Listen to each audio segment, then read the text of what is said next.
Hey, how you doing? This is RJ. So, I've been asked to take a more slow approach to my videos, so I thought I'd do that for a little while to see how it works. Now today, I want to talk about the heroic virtue of prudence, and how when you have this heroic virtue of prudence, it leads to your freedom. And, on the contrary, when you have this imprudent nature, like your modern quote-unquote progressives do, it leads to slavery. And that's slavery of the mind at the very least. But I'm not being hyperbolic. It leads to a slavery of the individual.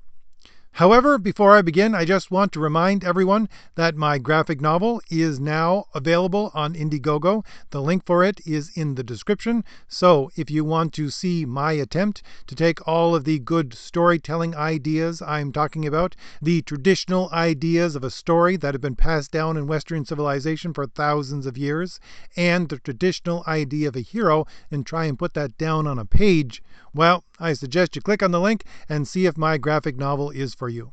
Now, with that out of the way, let's talk about prudence. Now, before I begin, I have to talk about what heroic virtue is, because I'm always talking about a hero, and how in Western civilization, for a bare minimum, at least 2,400 years, I would say if you go back to the older stories, at least 3,000 years, there is a concrete idea of what a hero is.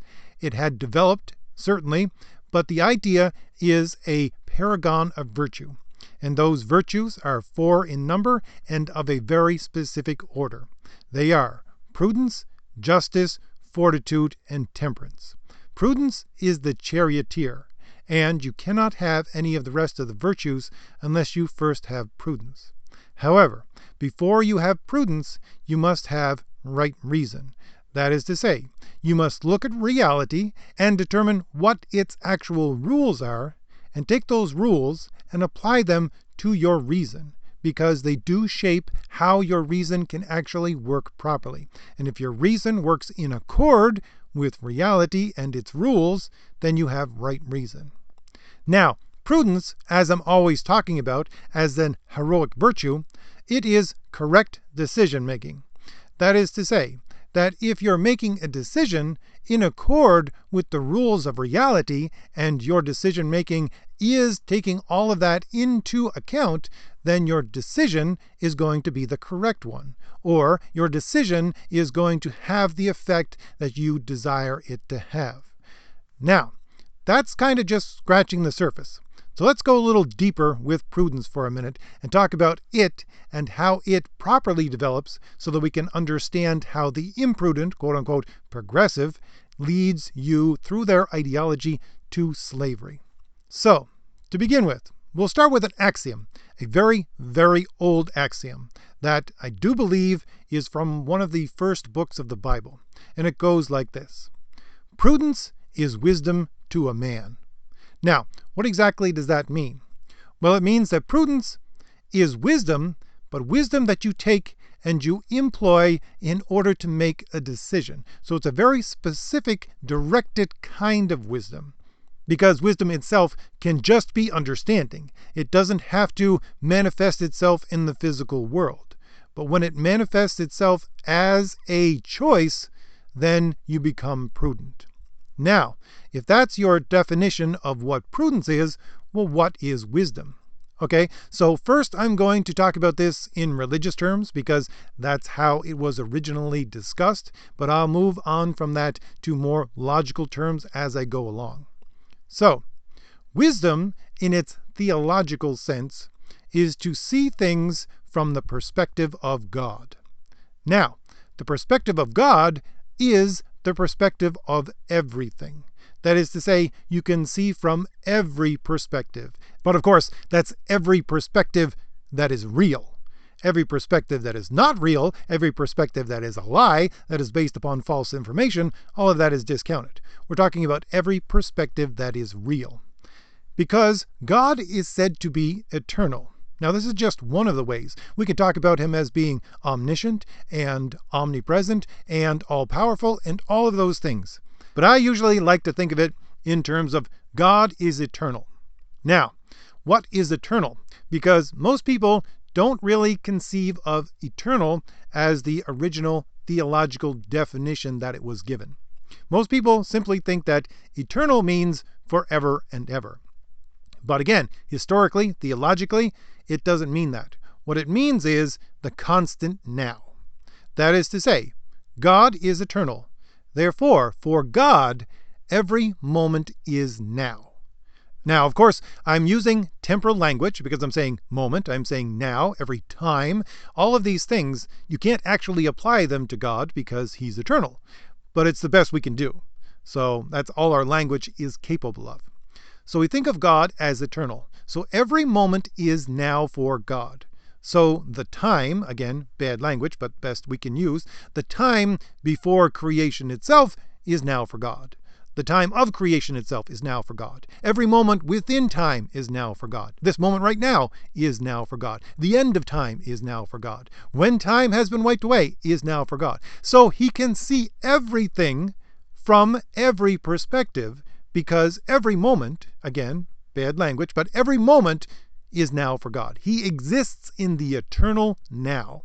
So this is how God is wise, because He can see from every perspective, from every moment, everything, everywhere. And again, you have to add on top of that omniscient, omnipresent, all-powerful, and everything else that goes along with the definition of God. So that is technically how you become wise. That is to say, you see things from God's perspective. But the thing is, as man, we don't have all of that. We're not omniscient, we're not omnipresent, we're not all-powerful, so how exactly can we be wise? Well, one of the ways that we can be wise is through logic. And if we look at reality and want to see things from all perspectives, how do we do that? Well, we can do that logically, through our reason in a very specific way. That is to say, we can look at things from the greatest universal. Now, this takes a little bit of explanation of how logic works, so hopefully you can bear with me for a minute. Logic, as we are discussing it now, is essentially tracing an effect back to its cause. So if you're looking at something and it is affecting you right now, you want to trace it back to what caused this. But the thing is that every time you get to that cause, you can look at that cause as an effect of something else and trace it back to its cause. And then again, that larger cause can be seen as an effect of something else, and you can trace it back to its cause. So everything has a cause. And when you go backwards up the chain of causes to bigger and bigger causes, to causes that are more primary and have more effect, well, they are principles, and then back to universals. Now, I always like to think about things in visual terms. I'm a very visual person. I'm sure you can probably pick that up by the fact that I talk about comic books all the time. It's the visual for me. So when I think about this, I think of it in two different ways. I think of it either in terms of a roadmap or in terms of a family tree. If you've ever had to draw a family tree or simply have just seen a family tree, if you had to do one of those when you were a kid in school, you had yourself and your brothers and sisters. You're way down probably over at the right-hand side of the page. And you are there by yourself. You are the leaves of this tree. And you get traced back to your parents. And your parents are the cause of you. And they are the twig, so to speak, on which you, the leaf, is growing. And then you can trace them back through this tree to your grandparents, who are a larger part of a branch. And you can trace them back to their parents, and them to their parents. And every time you go back to a larger part of the branch, and then again to a larger part of the branch. And as you continue to go back to their parents and their parents, the limbs of this tree get larger and larger until you get back right to the trunk of the tree.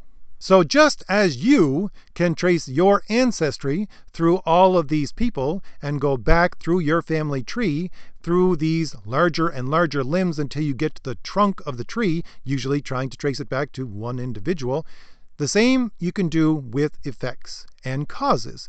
This is what you're doing. You're tracing the parentage of the effect back to its ultimate cause, back to its ultimate progenitor, where it originally came from. And once you find that trunk of the tree and you understand what it is and how it leads downwards to all these other smaller branches, I like to think of it then in terms of a roadmap. You have a roadmap sitting in front of you with this family tree. You're able to see where the main artery of everything comes from, and then where every road goes to.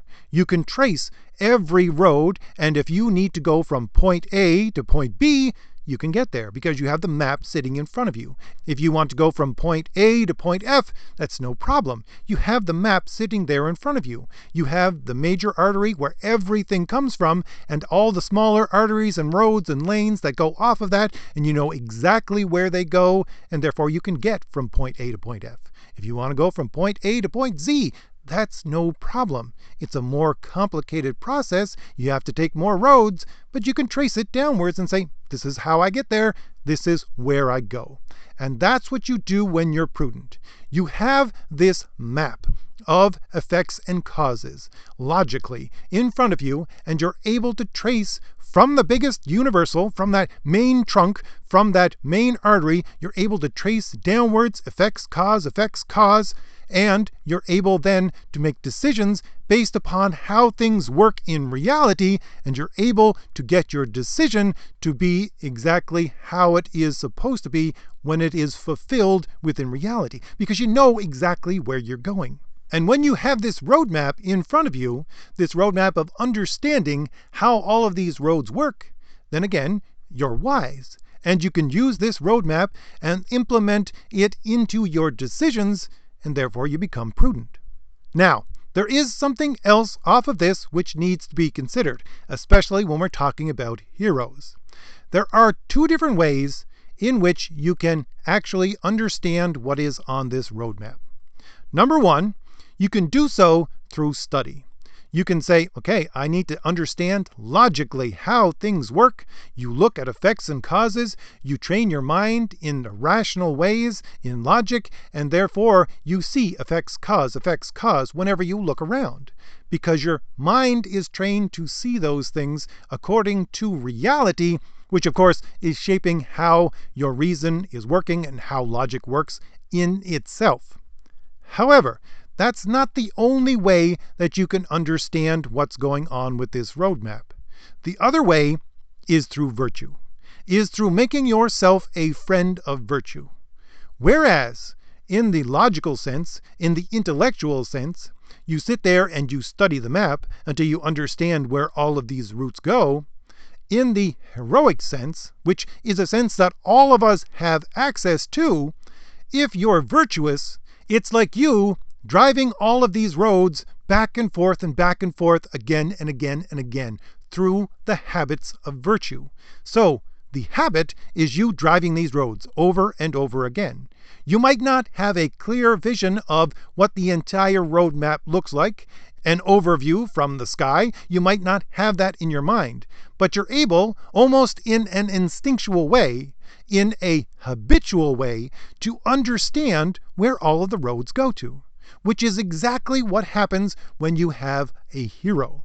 These heroes are so virtuous, they have made themselves such a friend of virtue that they then become a friend of wisdom. So it's like you saying, okay, I can't sit down and write you out a roadmap of every road in my area, but I can jump in my car and say I need to go from point A to point Z, and I can get there. I don't really even need to think about it, because I've driven this road so many times. I know all the back roads, I know all the ways to get there, therefore I just jump in my car and I go. Because you're so habitually trained through going down these streets over and over again, you know how to get there. And this is what a hero does. Because he's so attuned to justice and the rest of the virtues, he can act in a habitual way, and so be the cause of the effect that he wishes to make with his decisions in trying to deal with things just on the spur of the moment, or something that comes up right in front of him. And when you think about it that way, there are two things to remember. Number one, and this is very important, you and everyone else has the ability to do this. It's simply you training yourself through your life to habitually, that is to say through habit, make yourself a friend of virtue. And the other thing to remember is that even though you might do this habitually, you're still doing the same thing. You're still understanding in one way or another, whether it be intellectually or habitually, where everything comes from, where the effects and causes actually begin and end, and so can trace things back to a universal. This is still wisdom. You are still taking yourself and planting yourself on that point of the ultimate universal and looking downwards from it and being able to see everything, whether it's intellectually or habitually, and it is the same thing. And again, this is what prudence is in its essence. You are taking your knowledge, whether it be intellectually or habitually, and you're making a choice and saying, I wish to go from point A to point Z, and I'm going to be the cause of the effect of actually getting there, and I will be able to get there because I know in reality where all of these paths lead. Now, let's look at the way that a quote-unquote progressive person actually looks at decision making. Now, first of all, a quote-unquote progressive person doesn't believe in universals at all. Their ideology says there is no such thing as universals. Because, well, in the most practical sense, it's because they're pretty much just selfish. That is the point of progressivism, to be selfish. And they can't be selfish when there are objective rules according to reality that are governing them and their actions, and therefore tell them, sorry, no, you can't go that way. Sorry, no, if you try and do that, reality is going to smack you to the ground, because this universal tells us this is the way reality works. They can't admit that as being part of what actually exists, or at the very least understanding that they can't do some things, and therefore can't be ultimately selfish. However, the more specific point of this is the fact that what your progressives seek to do when making a decision, they base it upon accidents. Now, what is an accident? Now, I'm talking about accidents in a logical sense. Accidents are things which belong to another thing, so something that belongs to you that isn't part of the essence of that thing. So, for example, if we take you, and we take where you are right now, and then instantly move you to the exact opposite side of the earth, that movement of position of you does not change the essence of who you are. That change in position is simply an accident. Or another example of it might be, if you look at your house. If you were to paint your house a different color, that wouldn't change the fact that it's a house. That color is an accident. So all of these things, there's a lot of different accidents, and I'm not going to go through them all. All of these accidents are what are attached to a thing, but are not connected to the essence of that thing. If you take them away from that thing, or change them in that thing, it's not going to change the essence of that thing. And the ones that I want to specifically focus on right now, again, are position and color. Because if you look at your progressives, what are they trying to implement throughout our entire civilization right now? They're trying to say that when you make a decision, it needs to be centered around the idea of, let's say, what color you are, or where you were born. These are accidents, things that have nothing to do with the essence of who you are. And, in addition to that, they have nothing then to do with you and your cause, nor anything to do with the ultimate universal that actually allows you to see all of the roadmap so that you can make correct decisions. These things, these accidents, like your color, like the place where you were born, these don't have any effect on decision making itself when you are trying to be prudent. Now again, they might have some effect in different ways, just like the fact that if you paint your house a different color that is very dark, in the summer your house is going to get pretty warm when the sun beats down upon it. And that is a condition of what the color of your house is. And you go ahead and paint it white after that, it's going to reflect most of the sunlight and be a little cooler. So yes, it does have an effect, but not an effect on the essence of the thing which you are trying to consider, and therefore how you are trying to be prudent by going backwards toward the universal. Because the essence of a man is not made up by what color they are, or by where they are at this moment, or by where they were at the moment they were born. But again, All these accidents are what the progressives seek to take and make the center of all decisions. This is the ultimate imprudent action, because not only are they saying that universals don't actually exist, they're taking the exact opposite of what a universal is, which is an accident, and saying we need to base all of our decisions upon that. So, let alone having a roadmap, which they have no clue that a roadmap actually exists. If they did, they would probably try to light it on fire. They have no clue where they are, where anything is really in relation to them. And so, when they want to go from point A to point Z, they say, I'm just going to take off in a random direction. No, I don't need to go on any road. I'm just going to go over the hills that way. And I don't even know which way I'm pointing. That is what making a decision according to accidents actually gets you. And if their actions actually produce the results that they wanted, it's only by accident. There is no reason, there is no pattern, there is no cause and effect for them to get there, for them to go from point A to point Z. Again, it's an accident if they get there. But here's the thing, the more important thing to what I wish to discuss today. There is another ancient axiom, and it was given primarily by Aristotle in his first book, I think, of metaphysics. And it goes like this. The prudent man is not directed. The prudent man directs. Now, what does this mean? Well, of course it means if you're a prudent man and you have this map of all cause and effects in front of you, because you're standing upon that universal, you understand either instinctually or intellectually where all of these lines on the map go to and how you can go from one point to another, you can direct others where to go. You can certainly direct your own actions and your own choices so that you actually have a choice that works itself out in reality. So you don't need any direction because you're the one with the map. And again, if someone asks you for directions, well, you got the map. You'll say, okay, this is how you get there. You go A, B, C, D. You take this street, off of that street, off of this street, off of that street, just like you're giving someone directions to get there in their car. But if you take that and turn it over and think about what an imprudent man is, according to that axiom, an imprudent man, since they have no notion whatsoever of how a map actually works, they would deny there is such a thing as a map and would simply, if they wish to go somewhere, stare at their feet and walk in a random direction. They must always be directed. If they wish to actually get from one point to another, again, except by accident, the only way that they're going to get there is if they are directed. So the point being that with this progressive mindset that they are trying to implement within our society and make it the center of all decision making, what they're trying to do is to strip you of the ability to direct your own actions.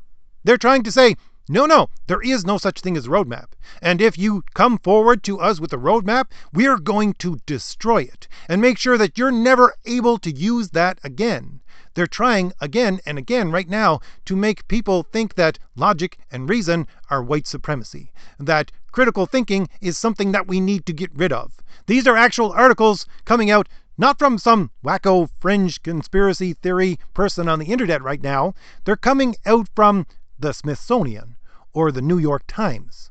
And what they're trying to do, again, in implementing this progressive ideology within our society, is to ensure that no one can direct their own actions. Because everyone, when they are living under the imposition of this ideology, everyone needs to be directed. You have no ability to direct your own actions. So far be it from being heroic, far be it from being someone who is virtuous, far be it from any of those exalted things, what they are trying at its root to rob us of is our liberty, is our ability to choose for ourselves. And if that ain't slavery, I don't know what is. So, if I've given you anything new to think about, hit like, hit the shield in the lower right-hand corner of your screen to subscribe, and leave me a comment. Tell me what you think about all this. And don't forget, the link is in the description for my graphic novel. If you wish to see my attempt at trying to make a good story according to traditional norms of storytelling and a traditional hero, you should click on the link and see if my graphic novel is for you. There are a number of colored pages up there right now because we have met our stretch goal of a full color book, so that book will now be in full color. And Renzo's art is just so beautiful in itself, but when you add color to it, you see these colored pages, I'm sure that you're going to say, wow. I certainly did. Anyways, I'll leave it there.